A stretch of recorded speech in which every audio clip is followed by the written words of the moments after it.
And welcome to the Subconscious Mind Mastery Podcast. Thomas Miller, thanks for joining us. So glad you're here. We're going to do something that I hope we get to do a lot over the upcoming months and years, and that is tell a van story, a lesson from the road, from Lord Jupiter and Thomas traveling right now in the southeastern United States, but we're waiting for warmer weather before we venture on. I had something that I just wanted to share really quick because this topic of intuition comes up a lot. You know that when you join our Facebook group, the Subconscious Mind Mastery and Fun Astrology Podcast Listeners Group on Facebook, that you can look it up by that name. It's long. It's a long name. You ought to try to say it in one breath. It's even harder. But when somebody joins our Facebook group, we ask 4 questions. One is just agree to the rules. One is, where did you hear about us? Because we really want podcast listeners, or at least referrals from friends. And then another one is, what is it in your life that you're interested in working on? And do you know I write every one of those down? And one of the ones that comes up a lot is something about intuition, following intuition. So I wanted to give you a couple of intuition stories from the road. I was coming north from Florida up into North Carolina. I'm coming back to my storage unit so that I can revamp and retool everything. I'm in a place where I can get deliveries from Amazon, got a wonderful indoor working environment if I want, or outdoor working environment if I want. I've got everything I need right here. Also, it's been a bit of a challenge to get the audiobook finished, so I'm going to use this time to finish the audiobook that I'm currently working on for Fred Dodson. And then I'll be ready, van and me, ready to hit the road back again. I'm figuring it'll take me up to maybe 2 weeks to get everything done the way that I want. One of the reasons that I've not been here sooner is basically I was enjoying my time in Florida. And then the second thing is it was a lot warmer down there. And that's the other thing, the weather. It's colder up here, and it's dancing just below freezing at night, which makes it a little dicey for old Lord Jupiter. And we don't want to push Lord Jupiter's water pipes, no more than you'd want somebody to push your water pipe. So we're being careful around these colder temperatures. So the very evening before and morning of that I came into the Hickory area of North Carolina was cold. And in fact, it was raining, which made it even colder. And then it started to sleet a little bit because the temperature got just cold enough that it was starting to come down, and at least it was sticking on the easier surfaces. I pulled in for gas, for example, and the water was freezing on the nozzle of the gas pump. You know, that kind of thing. So after I filled up, I just pulled off to the side and I centered. And I asked, should I continue or should I go to the south? And almost instantly, I just got a real peace about continuing.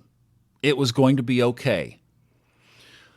I have a little test that I've used for years, and I've mentioned it in here. I have a little muscle testing thing that I do, and it's one of the techniques that you can find online as well. I think that may have even been where I found it, or somebody mentioned it in a podcast or something. It's where you rub your index and finger and thumb together, and then you'll feel a tension between the pads of your fingers, and then you can ask for no tension. Or it's what I do is I say, show me a yes, and that's smooth, where just your fingers rub together freely, there's no tension. And then I'll say, show me a no, and all of a sudden now your fingers are sticky. Like you got honey on them. Not quite that sticky, but they're sticky. And then show me a yes. May I ask about traveling on? Yes. Usually it's always yes. Sometimes it's no, but usually it's always yes. And I always ask, may I ask about? Should I go on? Yes. And see, I blend this with Fred's intuitive awareness technique, which there are a number of elements too that are in the audiobook. It's a very short audiobook. But at its core, it's basically just centering and then listening for that answer to come from within you. He talks about how to get in the state of how to do that. But I kind of combine these two, and I listen to them in sync. So if the fingers and the inside are doing the same thing, then I know I've got a clear answer. And it felt very good and The fingers, a little rubbing together was not producing any tension. It felt good inside, so I proceeded. And the other thing I knew is that I was coming from a very neutral position because I could have easily gone either way. So I came on up to Hickory, and all of my stuff is in this big, wonderful storage facility. I mean, this one really is a cool storage facility. And it has an indoor loading area, so you're able to pull inside. And I didn't know that it was accessible for me to do that. But as I talked to the guy that runs the place, and oh yeah, you can go in there and there's electricity in there and everything. Man, I pulled Lord Jupiter indoors, literally by the push of a button. Boom, boom, boom, boom, boom, boom. And I was able to go back and forth between my storage unit with total ease.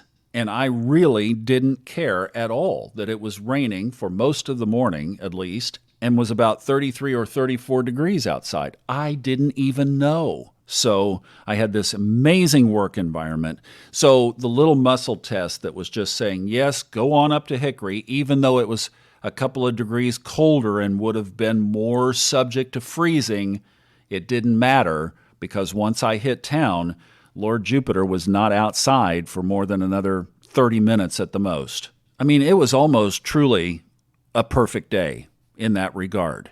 Now, when I finished, I was physically exhausted. I had been eating little stuff through the day that I had in the van, but I hadn't had a full meal, and I was tired, thirsty, and hungry. One of the things that I've learned about managing atrial fibrillation is that when you get tired, you have to know where that line is and not cross it. Because if you cross it, it's going to be almost system shutdown. And I was right there. I mean, I was crashing. So I decided that with this going on, with it being so cold outside and just everything, that I would leave the van there. I've got it parked. I got my Jeep out, and it needed to be driven anyway. So I tooled around in my Jeep, got a hotel, and just absolutely crashed for the evening. I crashed hard and early. Before I came to the hotel, I stopped at one of those drive-through finer dining establishments. Not. And I got something to eat. At that point, it was not quality over quantity or anything like that. It was speed over all else. So I got my order, and as I was walking back to my Jeep, I got this very clear prompt, check your order. And I mean, I was too tired to even open the bag and deal with it even if something was wrong. I just wanted to sit down and eat. I got to the hotel. I had already cleared, so I was able to go straight to my room. And sure enough, I was short one item in the bag. Now, fortunately, and probably one of the reasons why I was like, well, don't worry about it, was because the place that I ordered from was literally right in front of the hotel. I mean, it was nothing to go back up there. But I sat down and ate and got my blood sugar reestablished and just got that, okay, that little pause, And then I went back up there and I told them that I didn't have my full order. And I said, would you just trust me? I had to sit down and eat for a minute. I was very tired and hungry. And they gave me the extra item. And we went on. But it was one of those things that two little intuitive prompts. One said, go into the storm. It's colder up there. It's probably icing up there. It's going to be colder longer up there. Go. And I went and found warmth and security. Walking away from the restaurant, check your order. If I'd turned around, I might have collapsed in the restaurant. I was that tired. No, I wouldn't have done that. But I was so tired that I just didn't care. And yet the order was wrong. And the other thing that was kind of interesting around all of this is earlier in the morning. So it was while I was driving up before the gas stop of the first question. It was before that. I had been up for quite a while. I got up really early that morning that I came in here. And so I was on the road and I was just checking with myself. The van life is it's a lot busier than I've was used to. I mean, things are going on all the time. The van itself, the whole experience just takes maintenance. And you have to adjust because everything you do in the van, like you have to set up for it. Like now it's time to sleep. Well, you have to set up. Now it's time to eat. You have to set up. Now it's time to make chai tea. You have to set up. Now it's time to record a podcast. You have to set up. Now it's time to do a radio show. Different setup. You have to set up. So all of these things have to be managed, and that's a lot more time. And so I'm busier through the day just taking care of van-type stuff. And I wanted to make sure that I was tuned in. So I wanted to make sure that all of that busyness hadn't turned me off from being able to hear when I needed to hear something. So I just did a little spot check. Are we okay? Got a yes. I mean, just a good feeling inside. Anything keeping the channel from being open? No, didn't feel anything. Nothing came to mind. And when you're doing this, too, don't ever forget the blink, that very first pulse. In other words, if I had asked, is there anything wrong, and I had felt something off right then, and tried to mask it, oh no, everything's right, put on the good game face, I'm supposed to be a positive person, I'm living as a conscious creator, so everything's fine. But you got the blink that, wait a minute, something's out of tune. You've all listened to bands play. What do? Several times during their sets. They stop and tune the guitar because they make those little adjustments. As things get a little bit out, they bring them back. Well, that's this dance. So I didn't feel anything, so I figured, okay, everything's good. Channel's open. And as it went through the day, it worked out that way. So those of you that have been wanting to tune into intuition, know that it is there to tune in with you. And also, if you've been listening over on the Fun Astrology podcast, you know that we are under this super mega energy right now. Between now and about the middle of April, it is wow, all kinds of on, because two planets, Jupiter and Neptune, are getting ready to kiss each other in April. Not literally. That would be bad. They'll be aligned in the sky, which is really intense energy. So, and they're also in the same sign of Pisces, which is a sign that they both rule. This is energy that does not happen for another 160 years. So see, we've been through these amazing energetic periods on the planet, and this particular alignment directly impacts our intuitive perceptions. It just makes us more heightened and aware to these communications. So those of you catching this in the spring of 2022, the first few months of 2022, the energy is at its peak, and you need to surf the wave. It is absolutely incredible, the magnitude of this energy right now. So if you don't feel like you're plugged in or tuned in, maybe you could try some of those things. Just see if there's something there that's causing the block. Just ask. See if you can rub your fingers together and get a little dialogue going there with it. See if you can put your hand on your abdomen area, your solar plexus area. That's where those intuitive prompts are centered, actually. We think our heart, it's really more down there in the solar plexus, especially for a lot of us from the human design system that are generators. It all comes from the solar plexus. But regardless of whether this energy is there or not, I've used this just as effectively in so many other environments in so many other ways over the last 10 years when I started to learn about this technique. And it has served me so well that the times that I ignore a prompt like I did when I was just so darn tired, I mean, even if I had checked in the bag and found out that the sandwich was missing, I might have still just come over here and had my little sit down and then gone back and dealt with it. But at least I would have followed the prompt. I almost always follow that prompt now without any question. See, the biggest other problem is we'll get the prompt and then we'll argue with it. We'll decide that we know better. The ego will be ahead of it. Oh, no. We got this figured out. You don't want to go that way. The prompt said to do X and we do Y. I had a bad outcome a couple of years ago from doing that, and that was like my last lesson. That was it. I don't need to know anymore. I am going to just blindly follow this because it works so amazingly well. Here's the deal. If you had something that worked at least 90% of the time, 9 out of 10 times, it was successful on your behalf.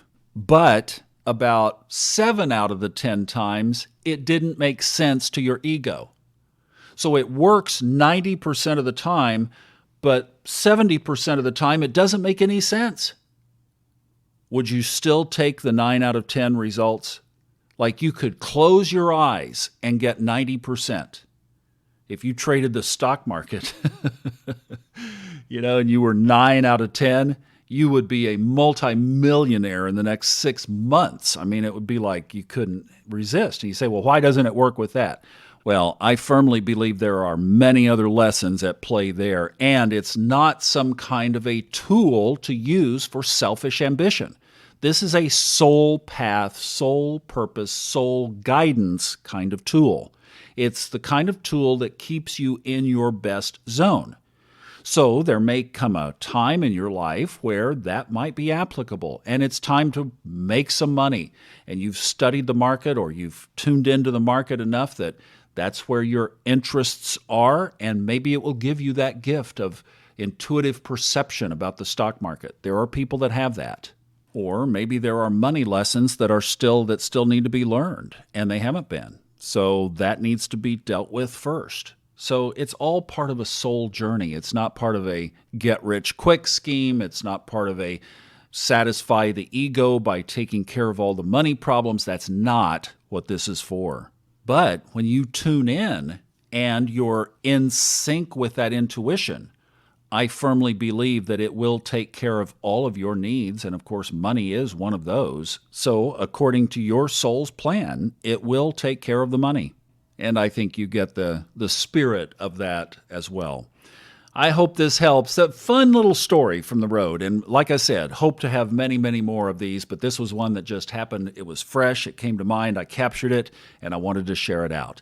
I just wish you amazing journeys of your own, and we'll be back with more road trip and subconscious mind mastery lessons and inspirations.